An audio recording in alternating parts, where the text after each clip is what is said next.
அஸ்ஸலாமு அலைக்கும். தினமணி பத்திரிகையில் வெளிவந்திருக்கும் ஒரு மிக முக்கிய செய்தி. பல்கலைக்கழக துணைவேந்தர்களை நியமிப்பதில் ஆளுநருக்கு முக்கிய பங்கு. யுஜிசி தலைவர்.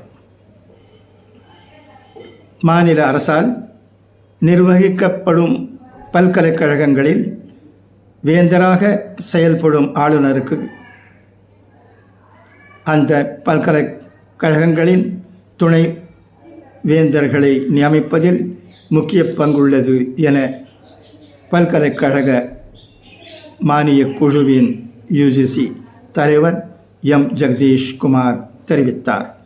மேலும் துணை வேந்தர்கள் நியமனம் தொடர்பாக அண்மையில் யுஜிசி வெளியிட்ட வரைவு வழிகாட்டுதலுக்கு மாநில அரசுகள் இணங்க வேண்டும் எனவும் அவர் வலியுறுத்தினார்.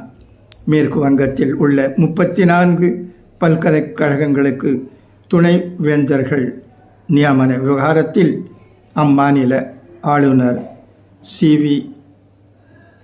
ஆனந்த போஸுக்கு முதல்வர் மமதா பானர்ஜி தலைமையிலான திரிணமுல் காங்கிரஸ் அரசுக்கும் இடையே மோதல் நிலவி வரும் சூழலில் ஜெகதீஷ் குமாரின் கருத்து அரசியல் ரீதியாக முக்கியத்துவம் வாய்ந்ததாக கருதப்படுகிறது. கொல்கத்தாவில் உள்ள செயின்ட் சேவியர்ஸ் கல்லூரியில் நடைபெற்ற பட்டமளிப்பு விழாவில் கலந்து கொண்ட பின் செய்தியாளர்கள் சந்திப்பில் ஜெகதீஷ் குமார் பேசியதாவது: நம் நாடு சுதந்திரம் அடைந்ததில் இருந்து அல்லது அதற்கு முன்பிலிருந்து பல்கலைக்கழக துணை வேந்தரை நியமிப்பதில் வேந்தருக்கே சிறப்புரிமை வழங்கப்பட்டு வருகிறது. இதில் எவ்வித மாற்றமுமின்றி அண்மையில் யுஜிசி வரைவு வழிகாட்டுதலை வெளியிட்டது. கடந்த 2010ஆம் ஆண்டின் யுஜிசி விதிகளிலும் துணை வேந்தரை நியமிப்பதில் வேந்தரின் முடிவுக்கு முக்கியத்துவம் அளிக்கப்பட்டுள்ளது. மத்திய மற்றும் மாநில அரசுகளால் நிர்ணயிக்கப்படும் பல்கலைக்கழகங்களுக்கு இந்த விதி பொருந்தும்.